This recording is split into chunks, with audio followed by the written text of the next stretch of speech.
తింటారా?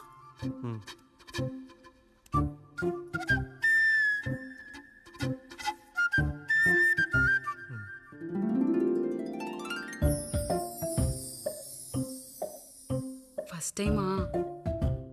అవును, మీకెలా తెలిసిపోయిందండి? అంటే మా బామ్మ చెప్పింది.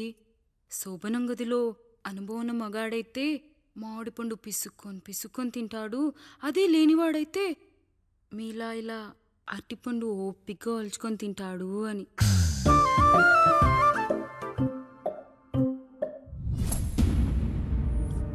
ఏంటవి? అవేంటో తెలీదా?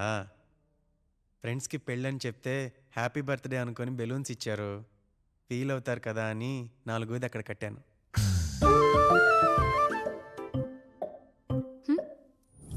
అన్నీ వచ్చాడు.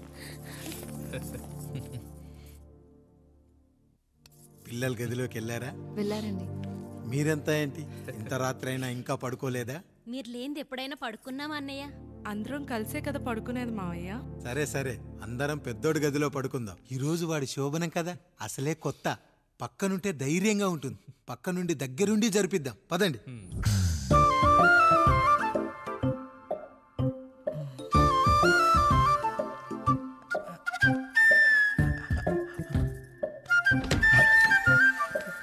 కానివ్వండి రా, కానివ్వండి కానివ్వండి. మీరేం మావయ్య ఇక్కడ పడుకుంటున్నారు? అదేంటమ్మా పెద్దోడా, చెప్పలేదా? మేమంతా కలిసే పడుకుంటామమ్మా, నువ్వు మాతో పాటే. అవును భార్గవి. మీరు ఊరుకోండి, మీరు ఇక్కడ పడుకోవడం నాకు ఇష్టం లేదు మావయ్య.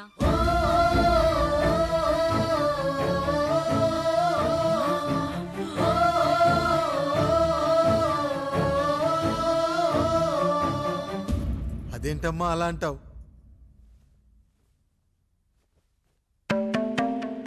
ఎన్నో చూశాం, ఎన్నో చేశాం.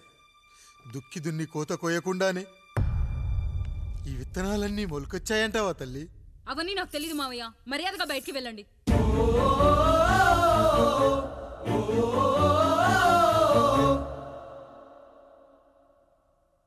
కనీసం ఆ మూలనైనా పడుకుంటామమ్మా, నువ్వైనా చెప్పరా పెద్దోడా? అంటే తను ఇబ్బంది పడుతుంది కదా నాన్న.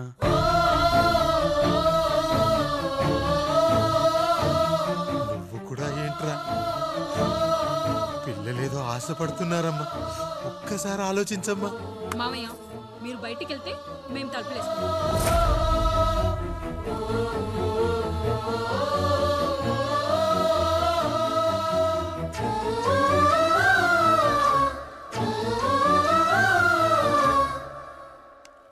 వేసుకోండి అమ్మా, వేసుకోండి, తలుపులు వేసుకోండి.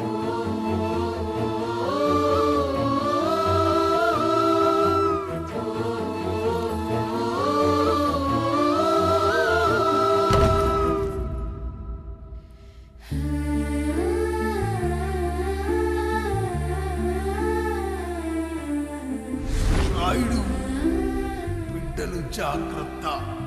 ఈ రోజు నుంచి వీళ్ళంతా నీ తమ్ముళ్ళు చెల్లెళ్ళు కాదు, నీ బిడ్డలు.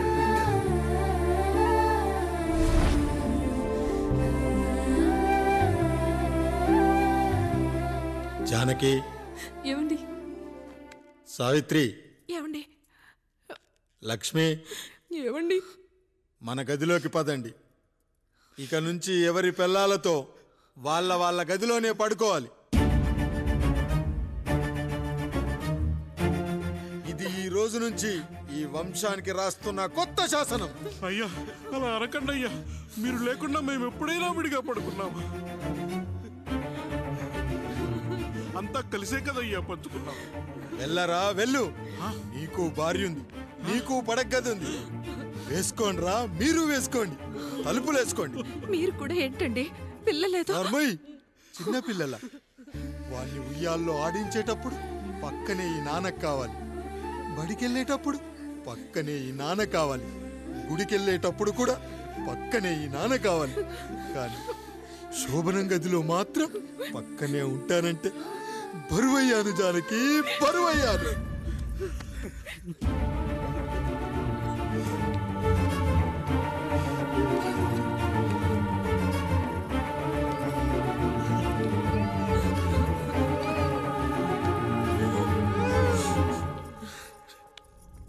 ఏంటండి ఇంకా అదే ఆలోచిస్తున్నారా? ఎలా మర్చిపోగలను లక్ష్మి? జరిగింది ఏదో జరిగిపోయింది, మీరు బాధపడకండి. ఎంత మాట అన్నాడో చూసావా? నా భార్య ఇబ్బంది పడుతుంది, బయటికెళ్ళండి నాన్న అన్నాడు. వాణ్ణి ఎలా పెంచాను? చదువుకుంటే పై చదువులకు వాడు వేరే ఊరు వెళ్లాల్సి వస్తుందని చదివే మాన్పించేశాను. జ్వరం వస్తే ఆ మాత్రలు చేదుగా ఉంటాయని నేనే మింగాను. నోరు తెరిచి అమ్మ కావాలన్నప్పుడల్లా ఎంతమంది అమ్మల్ని ఇచ్చాను.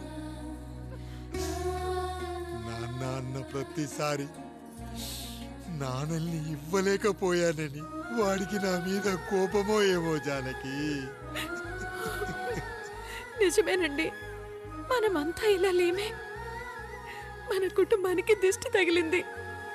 మా నాన్న మరణంతో ఆస్తిపోయి తమ్ముళ్ళతో నడి రోడ్డున పడ్డప్పుడు ఇలాంటి కష్టాన్ని మొదటిసారి అనుభవించాను. ఏంటి నువ్వు చూసుకోలేవా? అయ్యో చూసుకోలేదండి, ఈసారి ఖచ్చితంగా చూసుకొని గుర్తాను. మీరు వెళ్ళండి.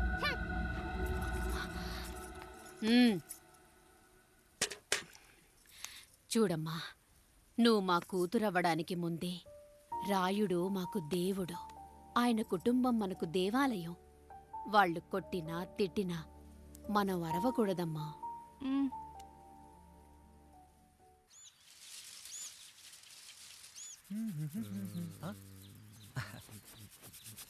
ఏంట్రా మిట్ట మధ్యన కసికసిగా పడుతోమెత్తున్నావేంటి? మీకేంట్రా పెళ్ళిళ్ళయ్యాయి? పెళ్ళి కానీ కానీ కానీ హే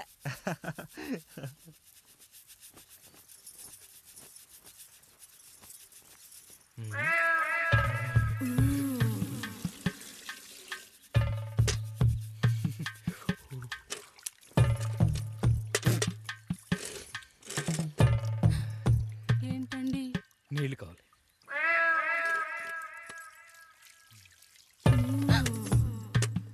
ఆయన కుటుంబం మనకు దేవాలయం. వాళ్ళు కొట్టినా తిట్టినా మనం అరవకూడదమ్మా.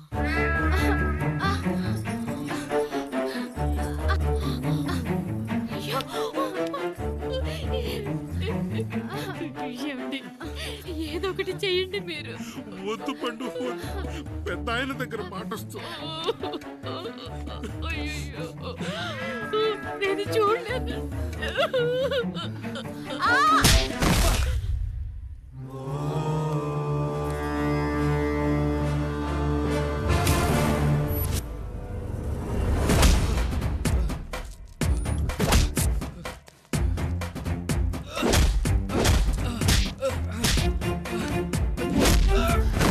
అయ్యో అనియా అనియా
నీతి లేని కుక్క, మా ముందు 7 తరాలు హత్యలు దొంగతనాలు వ్యభిచారాలు చేశాం, కానీ ఒక అమ్మాయిని మానభంగం చేసినట్టు చరిత్రలో లేదు. ఈ వంశంలో మొట్టమొదటిసారి ఎవ్వరూ చేయని పని నువ్వు చేసి గొప్పోడివైపోతే మేమంతా చూస్తూ ఊరుకుంటామనుకున్నావా? రాయ్ రేపు పొద్దున వీడిని పంచాయతీకి పిలిచి ఈ రాయుడు తీర్పిచ్చేంత వరకు లక్ష్మి వాడిని ఇంట్లో కూడా రానివ్వకు.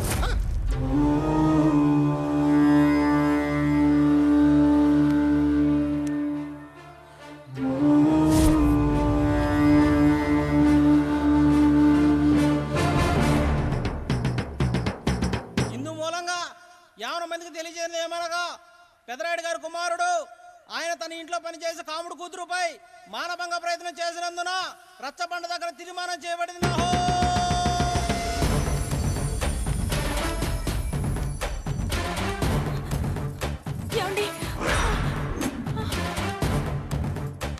అన్నయ్య అన్నయ్య అన్నయ్య తమ్ముడు ఏదో తెలియక తప్పు చేశాడన్నయ్య. మన కుటుంబ గౌరవం నీ చేతిలో ఉంది, దయచేసి.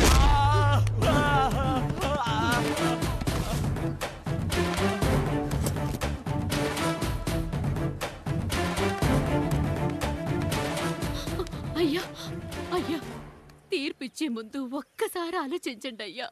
ఎంతైనా మనింటి బిడ్డయ్యా. అవునయ్యా, అన్యాయం జరిగింది మా బిడ్డకి. చిన్నబాబు ఏదో చిన్న తప్పు చేశాడని. మనుషుల్లో 2 రకాలు. ఒకడు రోడ్డు మీద వెళ్తూ పొరపాటున పేడను తొక్కింది పేడ అని తెలుసుకొని నీటుగా వెళ్లి కడుక్కుంటాడు, వాడు ఉత్తముడు.